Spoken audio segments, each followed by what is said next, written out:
Assalamualaikum warahmatullahi wabarakatuh. Salam berbahagia bagi kita semua. Saya Muhammad Yusril Salam, kelas 11 IPA. Di video ini saya akan mempresentasikan atau membahas tentang materi sejarah Indonesia yang berkenaan dengan bab peristiwa seputar proklamasi kemerdekaan Indonesia, yaitu peristiwa Rengas Dengklok. Nah, seperti apa sih atau bagaimana sih peristiwa Rengas Dengklok itu? Nah, kita akan membahasnya di video ini. Apa yang melatar belakangi terjadinya peristiwa Rengas Dengklok?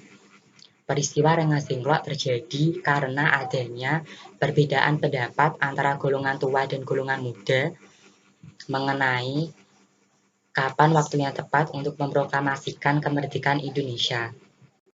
Nah, golongan tua pada masa itu mempunyai pendapat bahwa proklamasi kemerdekaan Indonesia itu harus bekerja sama atau menunggu perintah dari pemerintahan Jepang untuk menghindari dari adanya pertumpahan darah.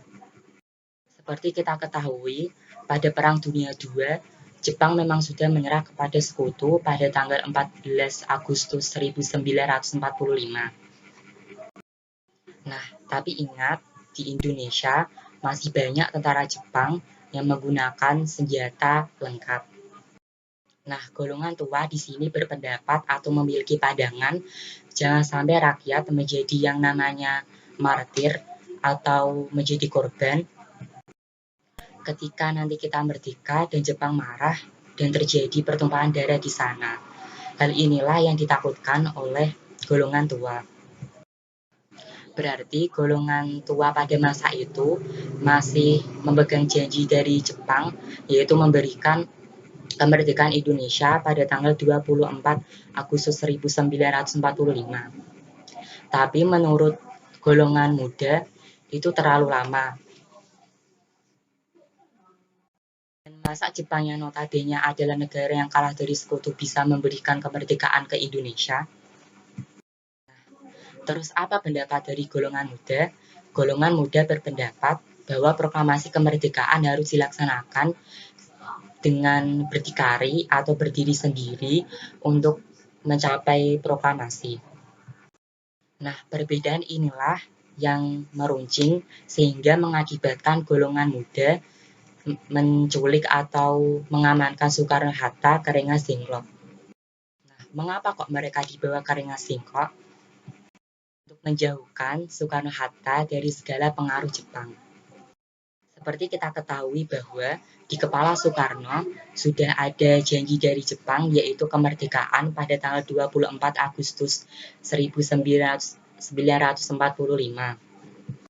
Hal inilah mereka harus dijauhkan dari pihak Jepang.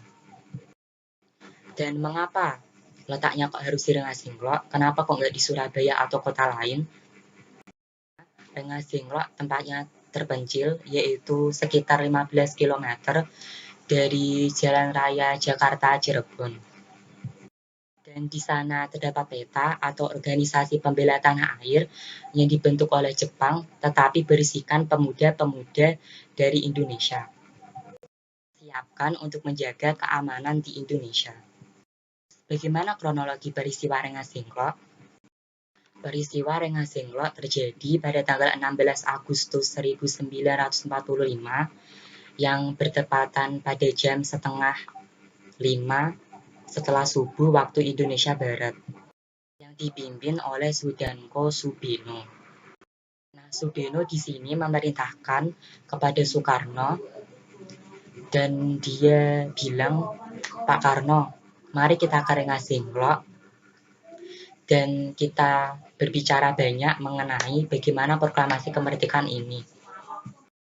Setelah tiba di Rengas Dengklok, Soekarno dan Hatta didesak oleh golongan muda untuk segera memproklamasikan kemerdekaan Indonesia.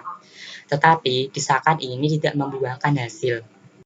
Akan tetapi, setelah melakukan percakapan pribadi antara Soekarno dengan Sudanko Singgi, Soekarno mengemukakan bahwa dia berkenan untuk memproklamasikan kemerdekaan Indonesia segera mungkin setelah Soekarno dan Hatta dipulangkan ke Jakarta. Sementara itu di Jakarta sedang terjadi pembicaraan antara Wikana dan Ahmad Subarjo dan memperoleh kesepakatan bahwa proklamasi kemerdekaan Indonesia harus dilaksanakan pada tanggal 17 Agustus 1945 atau sebelum jam 12 siang waktu Indonesia Barat. Di samping itu, Laksamana Muda Tadashi Maeda memberikan izin atau menjadikan rumahnya sebagai tempat perundingan dan menjamin keamanan bagi pemimpin-pemimpin bangsa Indonesia. Akhirnya, Soekarno dan Hatta dijemput ke Rengas Dengklok dan tiba di Jakarta pada pukul 5:30 waktu Indonesia Barat. Untuk mengenang peristiwa Rengas Dengklok, diberikan sebuah monumen Rengas Dengklok yang berada di markas besar Kompi Peta. Dan demikian kronologi dan latar belakang terjadinya peristiwa Rengas Dengklok. Dan saya mengakhiri presentasi ini. Mohon maaf apabila ada kesalahan kata, baik disengaja maupun tidak. Assalamualaikum warahmatullahi wabarakatuh.